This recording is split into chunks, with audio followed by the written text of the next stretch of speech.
D'abord, je voudrais remercier ceux qui ont organisé le colloque aujourd'hui, Jacques Brodeur en particulier. Remercier également le Y des femmes de nous y accueillir. Et je voudrais en profiter pour vous présenter 3 de mes publications que j'ai faites cette année. En tout cas, ces 3-là, je pensais qu'elles pouvaient vous concerner ou vous intéresser. C'est pour ça que je vous les présente. J'espère que vous ne verrez pas dans ça un acte trop publicitaire.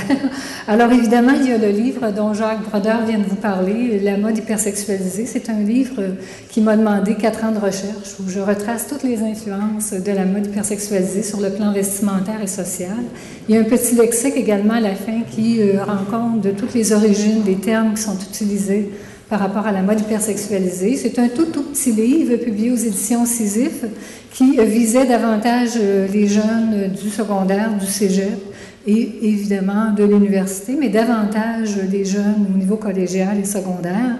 D'ailleurs, j'ai l'habitude de le traîner toujours avec moi lorsque je fais des conférences dans les cégeps, ce qui était le cas il y a 2 semaines au cégep de Saint-Hyacinthe. J'en ai apporté quelques exemplaires si jamais vous êtes intéressé à en acheter.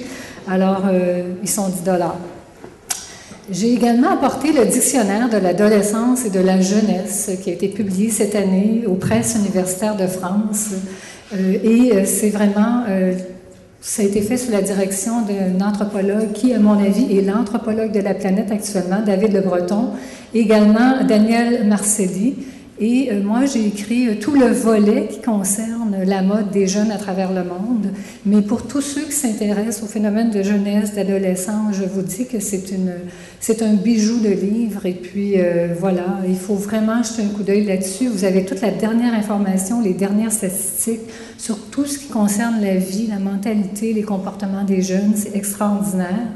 Et j'ai aussi un 3e livre à vous présenter qui s'intitule « L'éthique de la mode féminine », que j'ai coédité avec Michel Dion de l'Université de Sherbrooke, qui est en charge d'une chaire de recherche sur l'éthique dans les entreprises. Alors, c'est un collectif, 10 auteurs qui traitent de l'éthique de la mode. Alors, vous avez la mode écologique, vous avez le marketing qui est abordé. Lilia Goldfarb, qui est la directrice du Y ici, a écrit un très beau texte sur la sexualisation des jeunes filles. Moi-même, j'ai écrit un texte sur le fondement de la mode féminine actuelle. Alors, j'en ai pas d'exemplaire avec moi, mais il est facile à trouver en librairie en ce moment. Et j'arrive la semaine dernière de Lyon parce que ce livre-là était en nomination pour le Grand Prix du livre mode 2010. Mais il n'a malheureusement pas remporté le premier prix, mais nous étions quand même parmi les 4 premiers livres. Alors, voilà. Vous allez voir que ma présentation, elle est remplie d'images et je sais très bien que le colloque aujourd'hui porte sur la surdose médiatique. Mais comme je pense que la plupart d'entre vous, vous n'êtes pas des gens qui avaient fait de la recherche en mode, et puis la mode, c'est un phénomène qui est souvent très, très mal compris. Il y a beaucoup de gens ici qui pourraient dire « Oh, moi, la mode, ça ne m'intéresse pas, j'ai jamais suivi la mode. » Et puis, mais pourtant, tout le monde, vous avez des jeans et des t-shirts dans vos garde-robes, et vous savez que ce sont les 2 icônes du look sexy. Alors, si vous avez jeans et t-shirts et des baskets, vous êtes ce qu'il y a de plus à la mode en ce moment sur la planète. Et moi, la mode qui m'intéresse, ce n'est pas la mode présentée sur les podiums, mais c'est la mode portée dans la rue. Pour moi, c'est le phénomène de contagion sociale qui m'intéresse. Vous ne le savez peut-être pas, mais avec la mode hypersexualisée, c'est la femme contemporaine qui aura exposé le plus de parties de son corps jusqu'à maintenant. Il ne faut pas que j'oublie ma petite manette ici. Et en fait, la nudité du corps de la femme, elle a toujours dérangé au cours de l'histoire. Mais avec cette mode hypersexualisée, il y a quand même quelque chose de différent qui se présente. C'est que pour la première fois de l'histoire, des femmes qui ne sont pas des prostituées vont emprunter les codes de la pornographie pour jouer le jeu de la séduction, pour jouer le jeu de l'appétence sexuelle. Et en plus de ça, ces femmes-là ne sont pas toutes en âge de se reproduire, de procréer, puisque des fillettes, des adolescentes, des adolescentes et aussi des femmes ménopausées vont suivre cette mode. Alors, est-ce qu'il s'agit d'un phénomène uniquement de mode, d'apparence vestimentaire ou un phénomène de société? Alors, il faut comprendre que la mode, c'est une des manifestations les plus éloquentes de notre culture. Il n'y arrive jamais une mode par hasard. La mode, elle est toujours représentative des comportements, des mentalités, des valeurs. Alors, je vais vous montrer, vous savez que la mode, c'est avant tout un phénomène de jeunesse. Ce sont les jeunes qui instaurent les modes et ensuite c'est récupéré par les industries. Alors, au Japon, c'est là que la mode est la plus hypersexualisée. Et vous ne le savez peut-être pas, mais au Japon, dans les... Oups, excusez. On peut revenir, voilà. Alors ça, ce sont les Harajuku Girls, mais il y a plus que les Harajuku Girls, il y a tous les jeunes qui suivent la mode. Et il y a beaucoup de designers en ce moment qui s'inspirent beaucoup de ce qui se passe à Tokyo, parce que c'est vraiment un endroit qui fusionne au niveau des tendances. Et il faut savoir qu'il n'y a que 5% des jeunes qui ont des relations sexuelles avant le mariage au Japon. Alors, quand on regarde ça, on ne comprend pas trop pourquoi. C'est là que la mode est la plus hypersexualisée. Il faut comprendre que le Japon est le 3e plus grand consommateur de sites pornographiques au monde, avec des dépenses de plus de 20 milliards de dollars, comparativement au Canada, où la dépense est de 1 milliard de dollars. Alors, ce qu'on peut en retenir de ça, c'est que l'appréciation esthétique, elle est vraiment en lien avec les images. Avec les codes, des codes pornographiques qui viennent inonder nos imaginaires collectifs. Alors, c'est très, très important parce que cette appréciation esthétique, c'est vraiment ce qui nous permet finalement de concevoir le monde sensible de notre environnement. Donc, ça finit par avoir un impact sur ce qu'on pourrait appeler le vivre ensemble en société. Et aujourd'hui, ce que je vais faire avec vous, je vais vous montrer à quel point la mode actuelle, la mode féminine à travers le monde, mais également les garçons, mais ça touche davantage les filles, est vraiment liée au monde des images, du visuel, de la publicité, mais de la représentation en général. Alors, c'est certain que je ne vous apprendrai rien en vous disant que la pornographisation, la pornographisation, c'est le terme de Richard Poulin pour parler du recyclage des archétypes pornographiques qu'on va retrouver un peu partout dans la publicité, Internet, les pages couvertures des romans, on retrouve ça dans les téléséries, au cinéma, c'est vraiment partout. Bien, c'est certain que ça a eu un impact sur la sexualisation de l'environnement public et bien sûr que ça va s'exprimer également au niveau de la mode, puisque la mode va toujours refléter l'environnement autour. Alors, je n'insisterai pas trop là-dessus parce que j'ai l'impression que mes collègues tantôt vont en parler de ça. Alors ça, on s'entend que ça a vraiment eu un impact sur la mode. Mais il y a aussi toutes les images du marketing de la mode et des cosmétiques aussi dont il faut tenir compte. La mode, c'est un secteur d'activité qui est très, très important sur la planète. On parle d'un secteur qui génère plus de 400 milliards de dollars, donc c'est beaucoup. Et ce secteur-là, je vous dirais qu'il est soumis aux mêmes règles que tous les autres produits de consommation. Si bien que s'il y a un produit où on se rend compte que finalement on pourrait développer des nouvelles niches, des nouvelles clientèles, où on pourrait inventer de nouveaux produits, pas les inventer, mais les améliorer, bien ces gens-là qui travaillent dans ces industries-là ne vont pas se gêner pour exploiter le filon. Je vous donne l'exemple ici que vous voyez à l'écran. Dans les années fin 70, début 80, les punks à New York et à Londres arrivent avec des cheveux colorés. On trouvait ça épouvantable. C'était déshumaniser l'être humain, dans le fond, que d'arriver avec des colorations de ce type-là. Ça a pris 35-40 ans avant que la masse populaire s'habitue à cette esthétique-là. Alors, aujourd'hui, L'Oréal va vous offrir sur le marché des colorations capillaires de tout genre, du bleu, blanc, rouge, vous en avez de toutes les couleurs. Donc, les jeunes instaurent les modes et quand la mode qui a été proposée, l'esthétique qui a été proposée accroche, il y a des petits groupes qui commencent à se copier, à un moment donné, il y a un phénomène de contagion et il y a de plus en plus de gens qui veulent se procurer ce produit-là. Alors, c'est comme ça que ça fonctionne. Donc, c'est un marché où les gens se livrent une compétition assez féroce. Et comme on est vraiment dans l'ère de l'hypersexualisation depuis les 10, 15, 20, même plus que ça, parce que les filles punk de la fin des années 70 ont déjà proposé des esthétiques très, très hypersexualisées. Alors, c'est certain que depuis 10 ans, 15 ans, le marché, il a carrément explosé au niveau des vêtements très, très sexés, de plus en plus sexés, qui s'adressent à des clientèles aussi de plus en plus jeunes. Si vous allez, par exemple, à la baie, avant ça, on avait un petit comptoir pour les sous-vêtements. Maintenant, on a un étage complet. Alors, les sous-vêtements aussi, c'est un secteur qui a carrément explosé. Et toutes sortes de petites de boutiques et de compagnies qui ont développé des niches pour des adolescentes et des adolescents, des adolescents. Alors, c'est vraiment des jeunes qui sont très, très ciblés par ça. Alors, j'ai quelques exemples ici.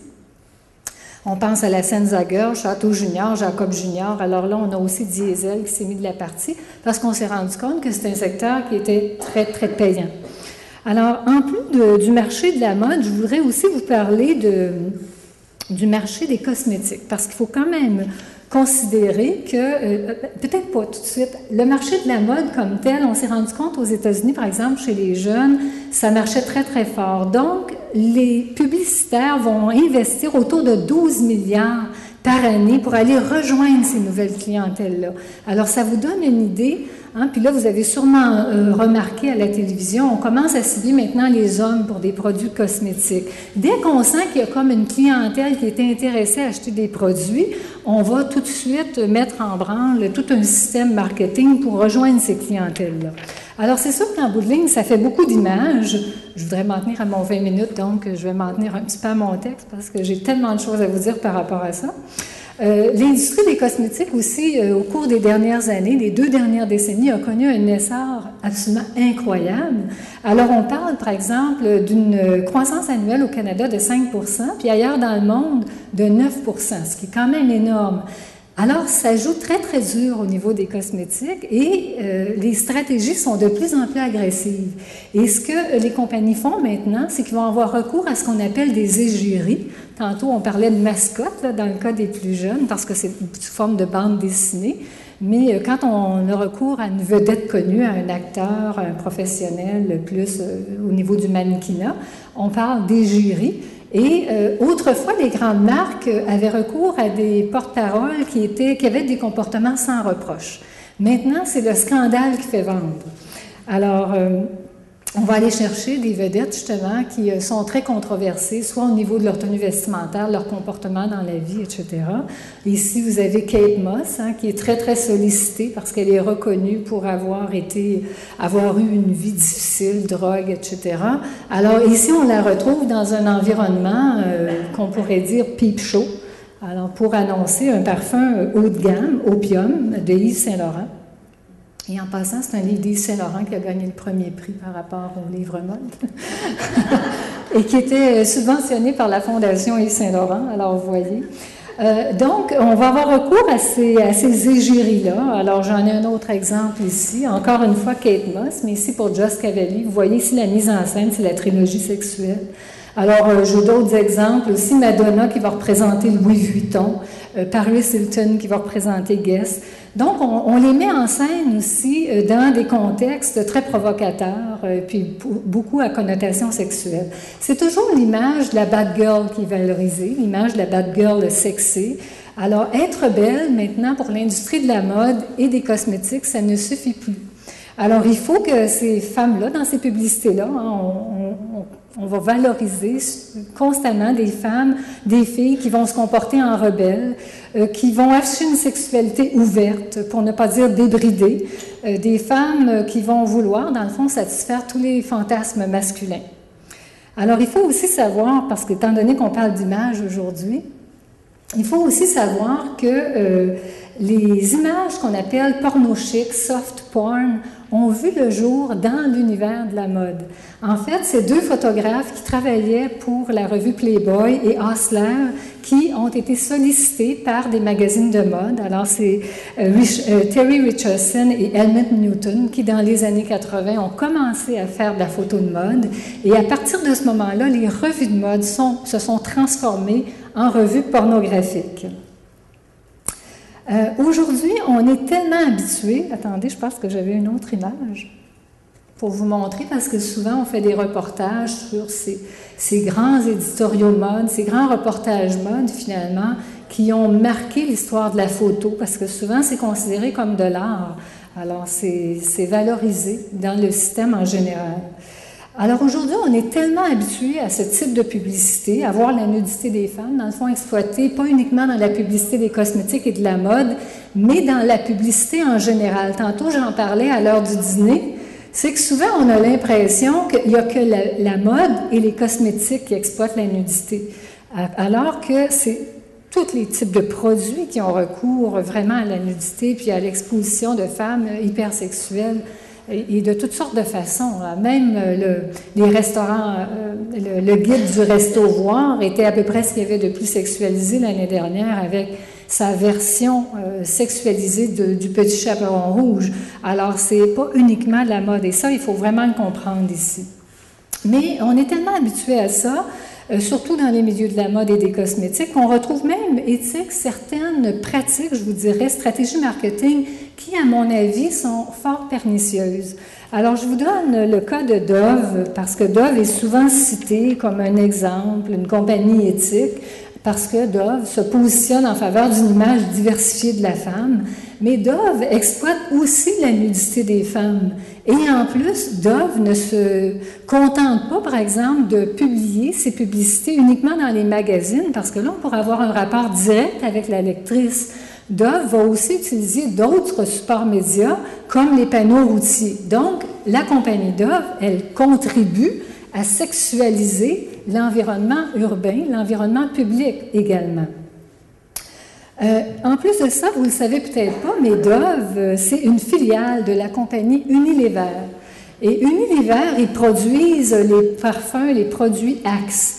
Il y a à peu près 4 ans, j'avais fait une entrevue pour TV5 parce que j'avais analysé toutes les publicités Axe à travers le monde et ce sont les publicités les plus sexistes. Il n'y en a pas de plus sexistes que celles-là, ce sont les plus sexistes.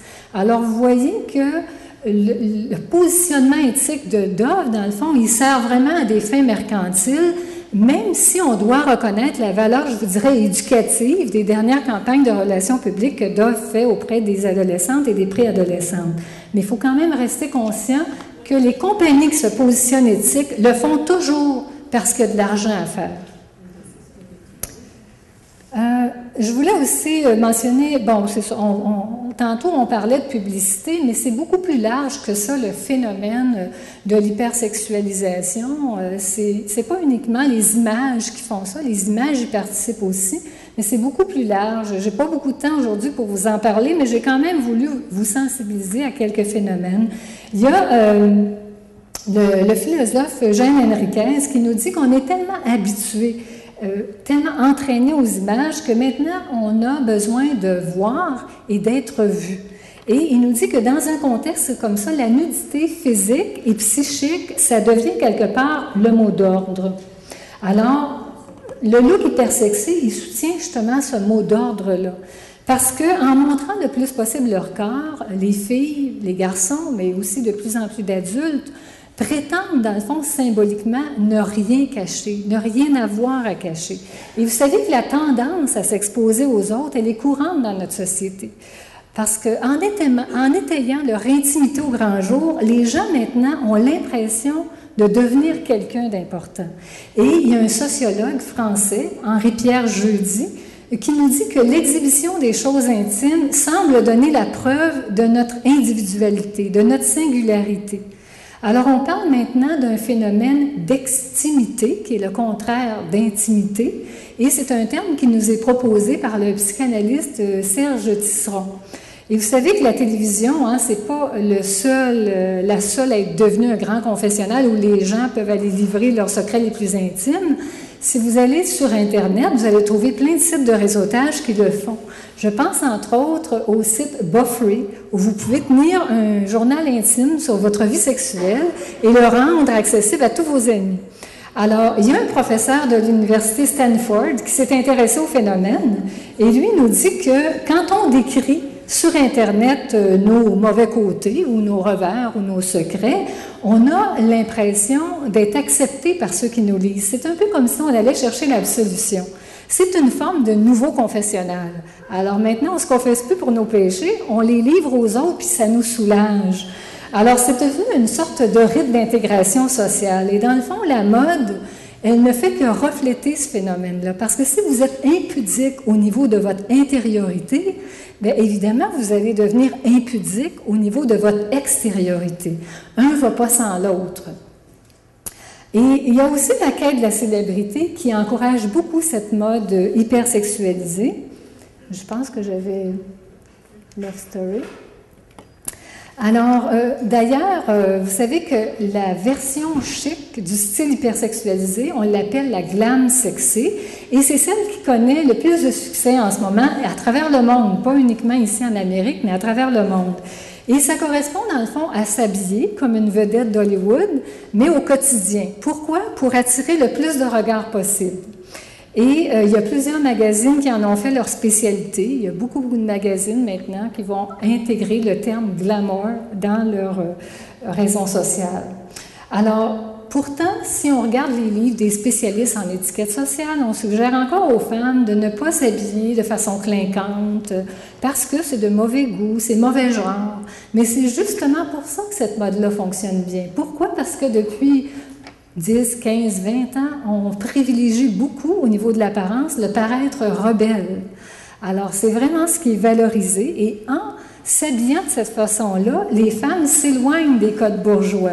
Alors, les femmes affichent un côté rebelle en faisant ça. Et en même temps, elles se rapprochent de l'univers du luxe. Donc, le look glam sexy, c'est le look de la rebelle de luxe, d'où son succès.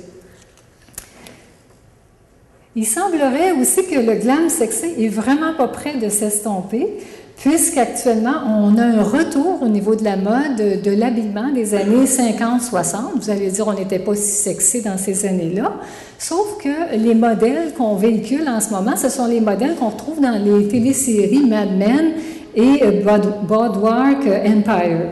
Alors, ce sont des émissions actuellement qui influencent beaucoup les jeunes qui n'ont pas habituellement l'habitude de regarder des séries qu'on appelle à caractère historique, mais actuellement, ces deux émissions-là sont très écoutées par les jeunes. Alors, je vais vous montrer ici, pour ceux qui ne connaissent pas l'émission, voilà les personnages. Alors, c'est pas tant le style bourgeois qui revient à la mode, qui nous dérange et qui est exprimé là-dedans, je vous dirais que c'est plus les stéréotypes. Parce que dans ces émissions-là, c'est encore les hommes qui décident. Les femmes n'ont vraiment pas des postes de responsabilité. Les femmes sont confinées au foyer. Elles sont là pour s'occuper de leur mari, de voir aux commodités de leurs enfants. Et en plus, ce sont toutes des pin-up qu'on voit dans ces séries-là. Alors, c'est toujours l'allure de la pin-up et même de l'extra pin-up dans le cas de la rouquine. Alors, la série Mad Men, elle est tellement populaire en ce moment auprès des jeunes que, devinez quoi, la compagnie Mattel a décidé de faire des reproductions des Barbie et des Ken Mad Men. Alors, il y a aussi Internet, il faut quand même en parler. Internet, l'utilisation d'Internet. Tantôt, je vous parlais des images sur Internet.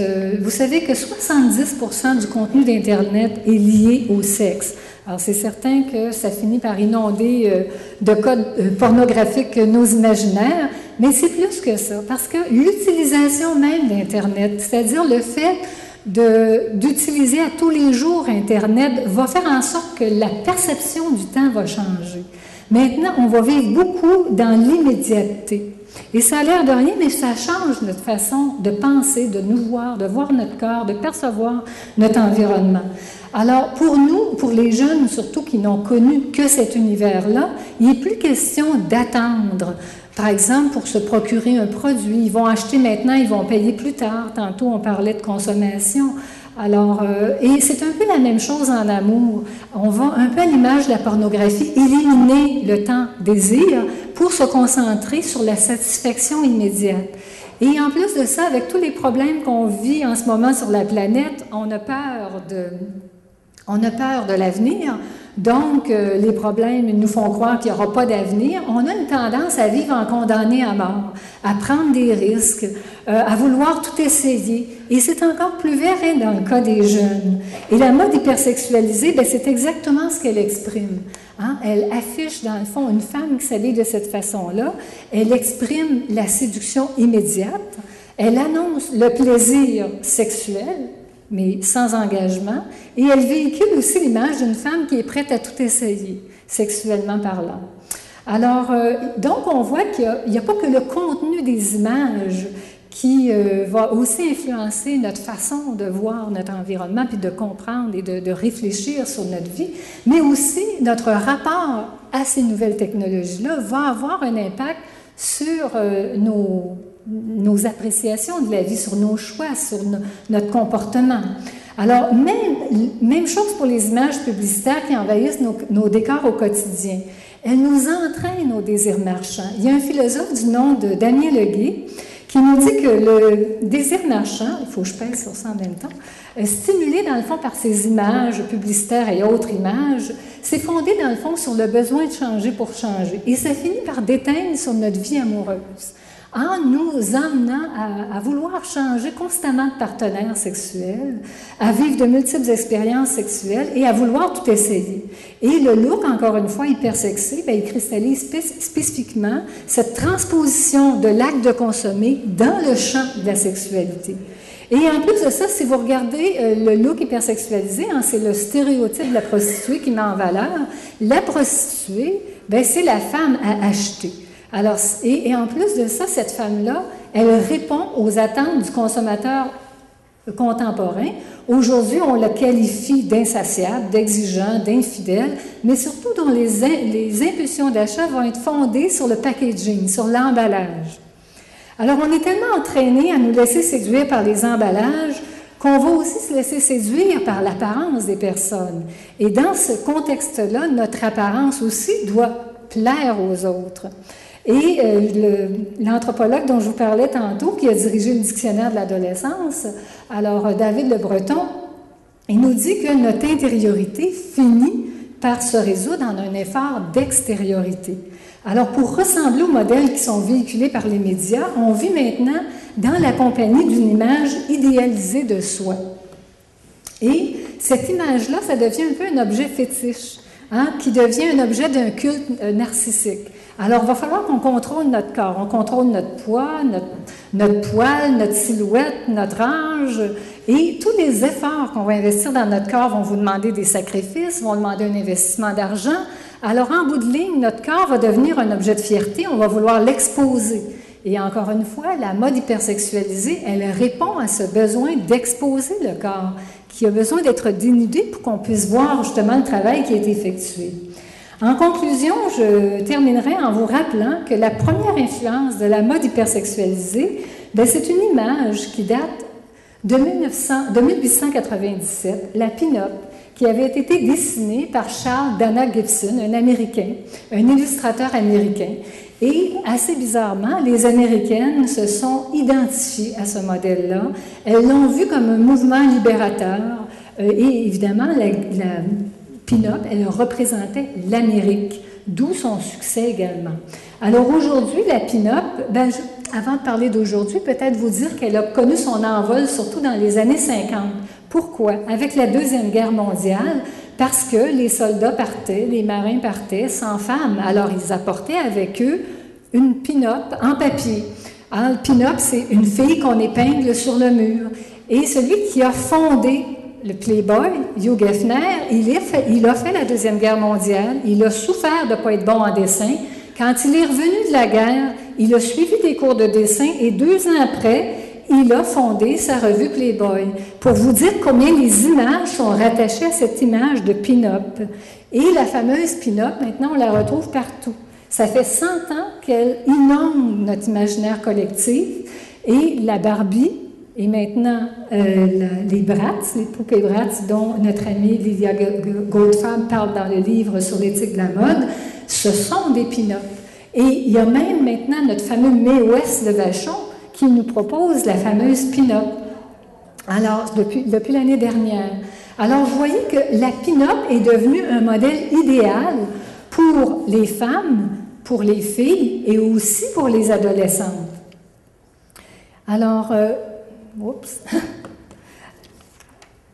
je voudrais terminer en vous disant une belle phrase de la sociologue et philosophe que j'aime beaucoup, Michela Marzano, qui nous dit que dans un monde d'images comme le nôtre, c'est très facile de considérer notre propre corps comme une image. Et moi, j'ajouterais que dans un monde de surenchère du sexe comme le nôtre, c'est très facile d'opter pour une image sexée. Vous savez, on accuse souvent les filles, les adolescentes, les fillettes, les femmes de se présenter comme des objets sexuels. Mais dans les faits, elles ne font que tenter finalement de répondre aux normes qui sont dans leur environnement, aux normes de l'environnement culturel dans lequel elles évoluent. Et je pense que c'est pour ça qu'on est ici aujourd'hui, c'est pour voir ce qu'on peut faire pour le modifier, cet environnement, parce qu'il est très important. C'est à partir de ça qu'on prend nos décisions, qu'on réfléchit, qu'on interagit avec les autres. C'est la qualité de notre vivre ensemble en société qui en dépend. Merci.